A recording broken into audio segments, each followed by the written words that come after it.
আসসালামু আলাইকুম। Hello viewers, কেমন আছেন? আশা করি আল্লাহর রহমতে আপনারা অনেক সুস্থ আছেন। সৌদি আরব আমাদের অ্যাকাউন্টগুলি এত বেশি আনঅ্যাক্টিভ হয়ে যায় কেন? এত বেশি ব্লক হয় কেন? দেখুন, আমাদের এত বেশি অ্যাকাউন্টগুলি ব্লক হয়ে কারণ হচ্ছে আমরা অতিরিক্ত ট্রান্সাকশন করি। কেউ বিকাশে ব্যবসা করে, কেউ অন্যান্য ব্যবসা করে, সেজন্য অনেক টাকা সেন্ড করে দেয়। এজন্য অ্যাপগুলি ব্লক হয়ে যায়, অ্যাকাউন্টগুলি ব্লক হয়ে যায়।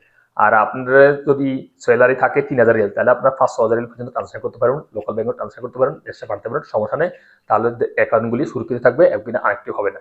আর যদি আপনারা অতিরিক্ত ট্রানজাকশন করেন, অতিরিক্ত বাংলাদেশে টাকা পাঠান, লেনদেন করেন এই দেশে, তাহলে অ্যাকাউন্টগুলি আনঅ্যাক্টিভ হয়ে যাবে। এটা সৌদি আরবের ল।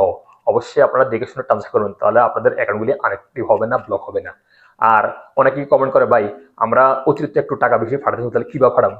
আপনারা সরাসরি ব্যাংকে গিয়ে পাঠাতে পারেন। তাহলে আল্লাহ ব্যাংক হোক, আল্লাহ ব্যাংক হোক, সরাসরি ব্যাংকে গিয়ে, বা আপনারা আল জাজিরা ব্যাংক হোক, টেলিমানি হোক, ইনজাস থেকে সরাসরি গিয়ে আপনারা পাঠাবেন। ৪-৫ লাখ টাকা পর্যন্ত পাঠাতে পারেন, কোনো সমস্যা নেই। আর যদি আপনারা অ্যাপের মাধ্যমে টাকা পাঠান অতিরিক্ত, তাহলে আপনাদের অ্যাকাউন্টগুলি আনঅ্যাক্টিভ হয়ে যাবে। অ্যাপগুলি অ্যাক্টিভ করার জন্য, আনব্লক করার জন্য অনেক কষ্ট। আপনারা ভালো করে জানেন। আপনারা বিভিন্ন ব্যাংকে যাবেন, যে ব্যাংকের অ্যাকাউন্টে থাকে না কেন, অনেক ডকুমেন্ট তারা চাইবে। যদি আপনারা সঠিকভাবে না দিতে পারেন, তাহলে আপনাদের অ্যাকাউন্টগুলি আর অ্যাক্টিভ হবে না, আনব্লক হবে না। সো আমাদের অনেক টাকা থাকে এই অ্যাকাউন্টগুলিতে। তাহলে তো টাকাগুলো উইথড্র করার জন্য অনেক কষ্ট, কারণ অ্যাকাউন্টগুলো আনঅ্যাক্টিভ হয়ে গেছে। সো আপনারা যখন বাংলাদেশে টাকা পাঠাবেন বা সৌদি আরবে লেনদেন করবেন, লোকাল ব্যাংকে দেখে শুনে ট্রানজাকশন করবেন, দেখে শুনে লেনদেন করবেন। অর্থাৎ যদি আপনাদের